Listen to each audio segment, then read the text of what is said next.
네, 이번 수는 대표 해외주들의 성과와 순위를 살펴보는 시간이죠. 또한 가보대체 무슨 일이 있었는지 하나하나 살펴볼 거고요. 저는 순위를 달리는 남자 순달람 한종목입니다. 네, 어제 미국 증시는 또 한 번 하락에 그쳤습니다. FOMC 이후에 4일 연달아 하락인데요. 연말로 다가올수록 내년에 다가올 경기 침체 이슈가 더욱이 부각되는 것 같습니다. 참 연말인데 기다리고 기다리던 이런 산타랠리는 고사하고 기분이 참 꿀꿀한데요. 그래서 오늘은 빠르게 그냥 순위를 달려보도록 하겠습니다. 지난주가 매크로 이벤트들에 있어서 완전히 빅 위크였지 않습니까? CPI 발표도 있었고 FOMC도 있었고 또 소매 판매 발표도 있었고 미국 선물 옵션 만기도 있었으니까 말입니다. 다만 지난주부터 또 증시 분위기가 많이 흐려졌었는데 이때 가장 많이 하락한 종목이 무엇인지 한번 알아보고 현황을 말씀드리면서 투자자분들의 근심을 덜어보도록 하겠습니다. 지난주 나스닥 100 기준 하락률 상위 탑 10가지 종목 여기 있고요. 아무래도 여기 종목들 면면을 한번 보시면 요새 나스닥을 포함해서 기술주들이 다시 약세를 좀 보이는 만큼 익숙한 종목들이 여러 개 많이 보입니다. 그중에서 특히 두 자릿수 하락률을 기록한 여기 테슬라와 루시드의 경우에는 테슬라는 $200가 깨진 게 불과 11월 초쯤이었는데 이제는 $150까지 언제 이렇게 내려왔나 모르겠어요. 루시드의 상황은 더욱더 안 좋습니다. 루시드는 IRA 법안에 따른 보조금 수치도 어렵게 될 거고 경기 침체에 따라서 럭셔리 차량에 대한 수요도 감소할 것이라는 우려가 큰 것 같아요. 그리고 현금 유동성에 대한 지적도 조금 이렇게 있는데 이 부분은 순달람 영상 중에 2022년 올해 결산 내용을 좀 참고해 주시면 좋을 것 같습니다. 영상 따로 있거든요. 자, 그렇다면 오늘은요. 한국 투자자분들이 가장 관심도 많으시고 1년 내도록 이슈가 끊이질 않는 전기차 대장이죠. 저기 주황색으로 되어 있는 테슬라에 대한 이야기로 이쪽으로 달려가겠습니다. 한국 분들이 테슬라에 관심이 많다고 제가 말씀을 드렸는데 그 근거는 이쪽에서 설명이 될 것 같아요. 서학개미들이 올 초부터 12월 9일까지 선택한 해외 주식 탑 10을 보시면요. 테슬라가 압도적인 걸 알 수가 있습니다. 테슬라 순매수 금액이 무려 3조 4천억 원이 넘어가고요. 그 아래로는 엔비디아, 애플, 알파벳 순으로 내려가는데 다만 테슬라 아래에 있는 여기 다른 종목들 순매수 금액을 거의 다 더해야 테슬라 순매수 금액이 됩니다. 그만큼 압도적인 애정을 테슬라한테 쏟고 계신데 지난주 한 주간 해외 주식 순매수 탑 10도 또 테슬라가 1위였습니다. 테슬라 말고는 매수 금액이 다 여기 보면은 50억 원대 고만고만한데 혼자 900억. 인기의 비결을 꼽자면 테슬라가 혁신의 아이콘이기도 하고 또 현생 최고의 공학자라고 불리기도 하는 일론 머스크라는 천재 CEO를 갖고 있는 기업이기 때문일 텐데요. 그것보다는 최근에 주가가 굉장히 많이 떨어졌기 때문에 이때 좀 많이 담아보자라는 한국 투자자분들의 공격적인 성향도 이렇게 발휘가 된 것 같습니다. 그래서 최근 제가 주가 차트 좀 가져와 봤거든요. 근데 제가 기준점을 세운 날짜가 있죠. 바로 10월 27일입니다. 이때가 바로 일론 머스크가 트위터 인수에 완료한 그 당일이었습니다. 그런데 이 직후부터 어제까지 테슬라 수익률은 무려 마이너스 34%에 달했습니다. 기업 가치의 3분의 1이 이렇게 호다닥 날아갔다는 말입니다. 주식시장이 안 좋으니까 그랬을 거다라고 하는 주장에는 힘이 덜 실릴 수밖에 없는 것이 같은 기간 동안 나스닥 100 지수는 고작 1% 하락했기 때문입니다. 그렇다면 트위터 인수 이후에 테슬라가 갖게 되는 개별적인 리스크 때문에 투자 심리가 약하다고 말하는 게 합리적일 건데요. 그래서 제가 약 2달간 테슬라를 둘러싼 이슈들을 정리를 쫙 해봤습니다. 가장 문제가 된 것은 역시 일론 머스크의 지분 매도였죠. 여기 가장 왼쪽으로 와서 11월 4일부터 보면 일론 머스크는 3일간 약 40억 달러에 해당하는 테슬라 지분을 매도했었습니다. 한국 돈으로 치면 5조 원이 넘어가죠. 이때 크게 주가가 이렇게 꺾이면서 200달러 선이 붕괴됐습니다. 이후에 11월 중순을 넘어서면서 중국 코로나 봉쇄 우려가 다시 심해졌고 이에 대해 공장의 제한적인 운영이라든가 이런 테슬라 차량 생산 차질에 대한 공포가 재발했습니다. 물론 중국 정부의 방역 정책 선회에 따라서 이 부분은 좀 해소가 됐지만 이후에는 트위터가 쏟아내는 일론 머스크가 트위터에서 쏟아내는 정치적인 행보가 심화됐습니다. 그 대표적인 사건이 12월 2일 일명 트위터 X파일이라는 건데요. 어제자로 벌써 시리즈 7편이 공개되면서 하나하나씩 트위터 측에서 정보를 공개하는 중입니다. 그런데 이것이 미국 집권 민주당과 완전히 턱을 찌는 민감한 정치 문건이거든요. 따라서 이러한 정치 행보가 테슬라에 대한 정치적인 압박과 민주당 지지자들로부터의 외면으로 이어질 수 있어서 테슬라의 인기가 줄어드는 것 아니냐. 자동차 덜 팔리는 것 아니냐라는 우려가 커졌습니다. 그러고 보니까 주가가 이렇게 줄줄줄줄 세다가 저번 주 월, 화, 수 3일 동안 또 한 번 머스크가 36억 달러 지분을 매각하면서 사람들의 마음에 불을 질렀습니다. 그리고 지금까지 오게 된 건데 이것은 확실하게도 일론 머스크를 둘러싼 테슬라의 CEO 리스크라고 부를 수가 있는 부분이겠죠. 지금까지 테슬라를 만든 것이 일론 머스크이긴 하지만 득이 있으면 실이 있는 걸까요? 평범치 않은 회사 운영에 주가가 이렇게 롤러코스터를 타고 있는 것도 사실이죠. 그런데 일론 머스크는 명실공히 테슬라 최대 주주입니다. 회사 내 외부 사정을 누구보다 잘 알고 있는 CEO이자 최대 주주가 지분을 대량으로 매각한다는 것은 어떻게 보더라도 배드 뉴스입니다. 그런데 머스크가 이번 4분기에만 지분을 판 건 아니었습니다. 머스크가 트위터를 인수하겠다고 했던 때가 올해 4월 14일이었고 트위터 인수를 위한 대금으로 4월 26일에 무려 85억 달러에 해당하는 테슬라 주식을 팔았습니다.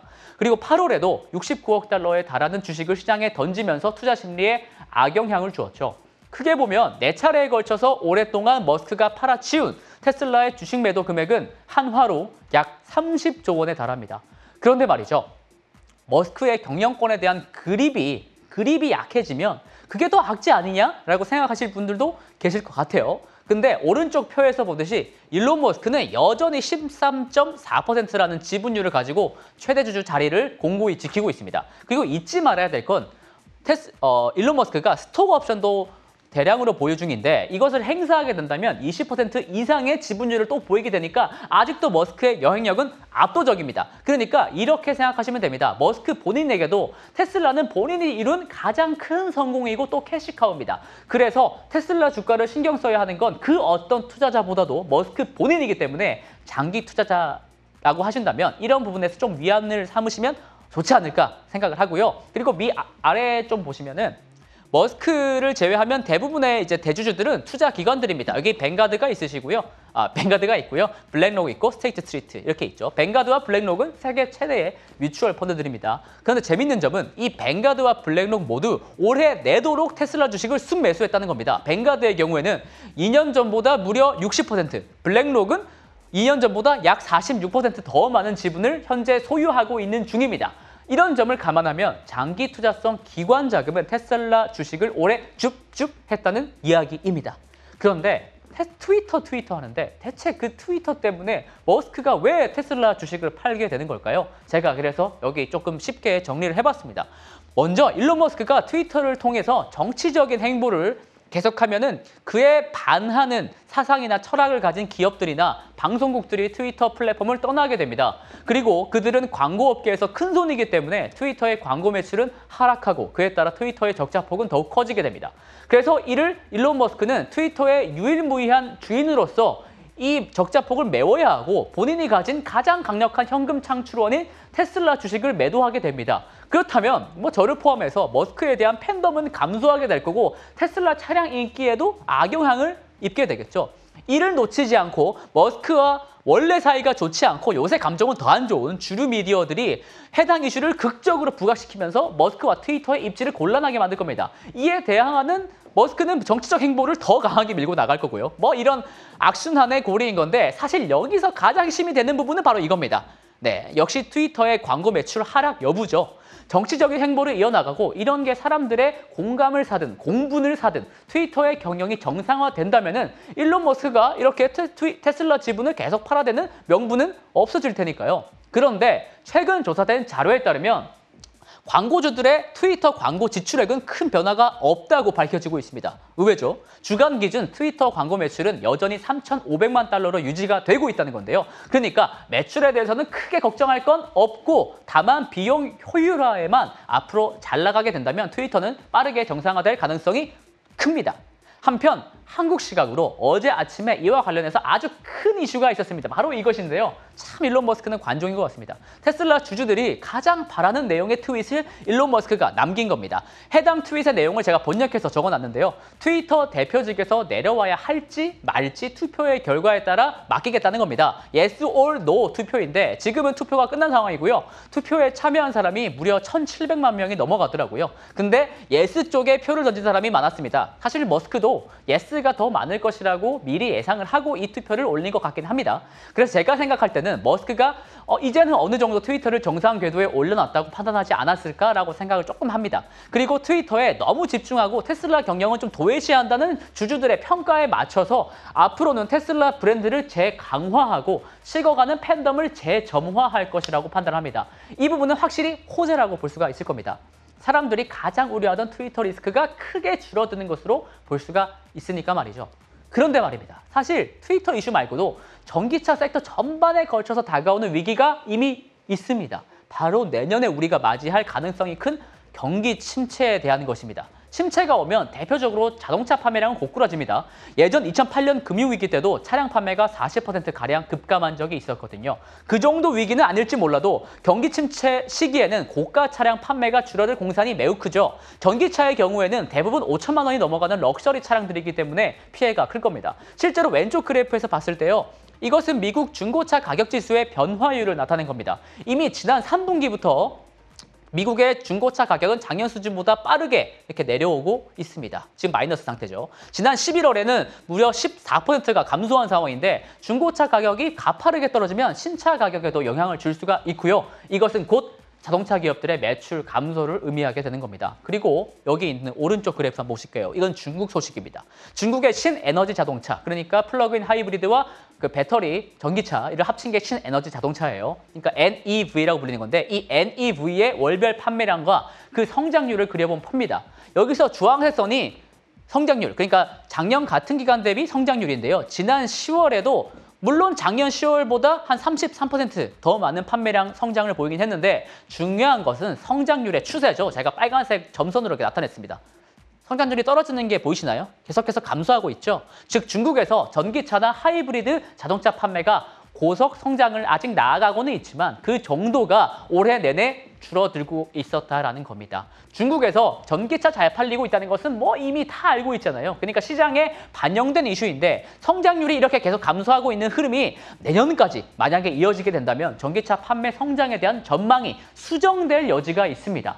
한편 유럽은 경기 침체로 몸살을 겪을 가능성이 내년에도 크기 때문에 내년 차량 판매에 대한 우려가 더 크죠. 그렇게 되면 완성차 업체들이 선택할 수 있는 것은 가격을 더 내리든가 원가를 또 더 절감하는 방식에 집중을 해야 됩니다. 그런데 이런 상황에서 포드 한번 보시죠. 포드는 지난주에 차량 가격을 또 한 번 인상했습니다. 본인들의 간판 모델이죠. F150 픽업 트럭의 전기차 버전, 일명 라이트닝을 4,000달러나 인상했습니다. 이 인상의 핑계로 원자재 비용 상승을 댔는데요.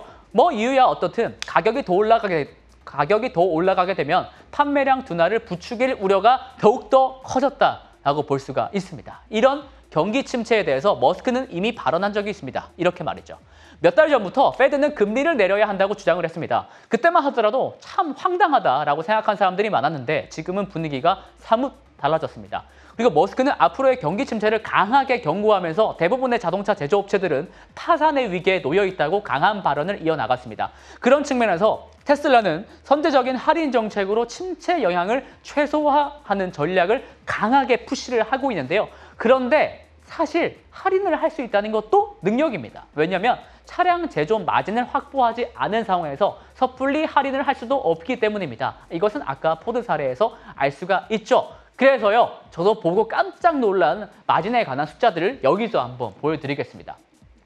네, 바로 마진에 대한 건데요. 테슬라와 도요타의 차량 한 대당 차량 판매한 것 중에 한 대당 마진을 좀 계산을 해보면요. 테슬라의 경우에는 차량 한 대를 팔 때마다 순이익이 9,500달러가 넘어갑니다. 그러니까 한화로 한 1,300만 원 조금 안 되는 거죠. 차량 한 대 팔 때마다 그만큼 순이익이 번다는 거예요. 그런데 도요타는 1,300달러만을 법니다. 차 한 대 팔아서 200만 원도 못 버는 거죠. 이걸 보시고는 에이 뭐 전통차 업체들이랑 비교하니까 그렇지 전기차 업체랑 비교하면 좀 그렇게는 안 될걸? 뭐 이렇게 생각하실 분들이 계실 것 같아서요. 다른 것도 한번 준비를 해봤습니다. 이렇게 뾰로로 변환이 될 것 같은데 테슬라의 대항마로 대표적으로 꼽히는 것이 또 중국의 비아디 아니겠습니까? 그런데 테슬라는 중국에서 생산되는 차량 한 대당 마진은 9,880달러입니다. 중국에서 제조하면 마진이 더 좋은 거죠. 그런데 비아디 한번 보실게요. 비아디는 마진이 800달러를 조금 넘기는 수준입니다. 마진이 그러니까 차이가 12배가 나는 거죠. 마진이 좋기에 가격을 내리든 유지하든 이런 탄력적인 운용에 대한 능력을 테슬라는 확보를 할 수가 있는 겁니다.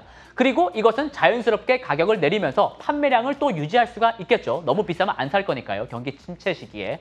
자동차를 많이 소비하는 3대 시장으로는 미국, 중국, 그리고 유럽 시장이 있습니다. 이 3대 시장에서 테슬라는 재고를 지금 최대한 비우기 위해서 할인 공세에 지금 나서고 있습니다. 한번 같이 보시죠.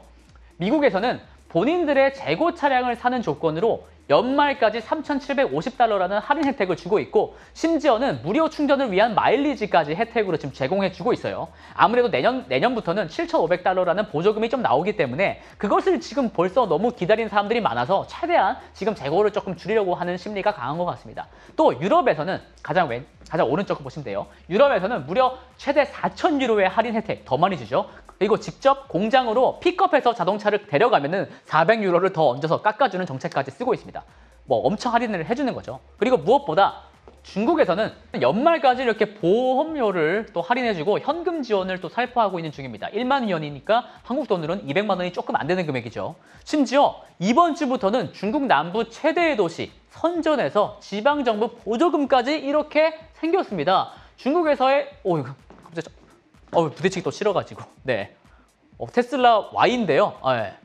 선전시에서 지금 기간 한정 보조금을 지금 뿌리고 있습니다. 중국에서의 테슬라 수요 감소에 대해서 우려하시는 분들이 많은데요. 중국 지방 정부들이 위드 코로나 이후에 소비 진작 정책에 좀 들어가면서 각종 보조금을 뿌리게 되면서 이렇게 테슬라 같은 전기차 업체들이 결국은 수혜를 보게 될 거라고 생각을 하는 부분입니다. 참고로 선전시의 경우에는 누적으로 받을 수 있는 차량 혜택 보조금이 한화로 600만 원이 넘어가기도 합니다. 엄청난 혜택이죠. 그러니까 지금 재고를 비우려고 테슬라가 이렇게 노력을 하는 겁니다.